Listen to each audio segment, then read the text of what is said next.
In a recent address to the media, Deputy Chief Minister Sniawbhalang Dhar stressed the importance of extensive consultations with local stakeholders to resolve ongoing border disputes between states, especially with elections on the horizon. He assured that comprehensive discussions are underway and updates will be provided as progress unfolds.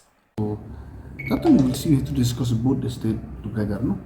And even though if any agreement has to sign, first we have to consult thoroughly and properly with our own people, local people from that area only. And the question of signing this and does not arise because now it's under discussion only.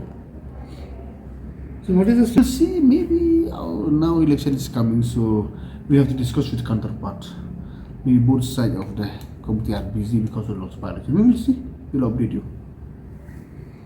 Election committee, especially from my side, so I thought after the session we'll sit once, and about the counterparts so at the CM level we will see accordingly.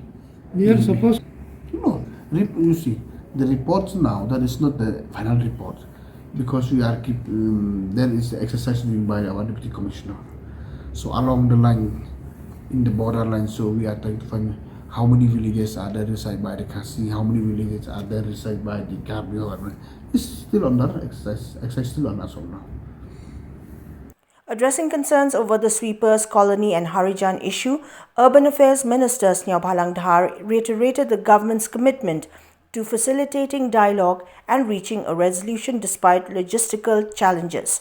He highlighted ongoing efforts to convene meetings and collaborate with the Harijan Colony Committee to address the matter in line with court directives. I already informed them. Let us we'll call them once more. So some of their member is not already here out of station. So I think as soon as that we will in a very short time we will sit with the committee. Regarding smart city initiatives, Dhar acknowledged progress despite challenges encountered in implementing Phase 1 Smart Road due to narrow pathways and pipeline considerations. He emphasized collaborative efforts with relevant departments to expedite projects and ensure timely completion, highlighting joint meetings as part of this endeavor. The smart city project is under progress. Yes, of course, this Smart Road Phase 1 is little bit disturbed because the road is very narrow and some part of the road we are docked, so we cannot talk directly. So when the conductor docked the road, as per report received by me, there is a pipeline.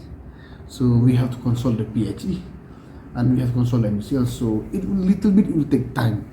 So we are planning even this also. We need to have a meeting next week, joint meeting with the PWD and the urban department. We'll try to speed up the project at the earliest. What are the pending ones, the projects under smart city? No, all the projects are under progress. It's not the pending, it's under the process of completions.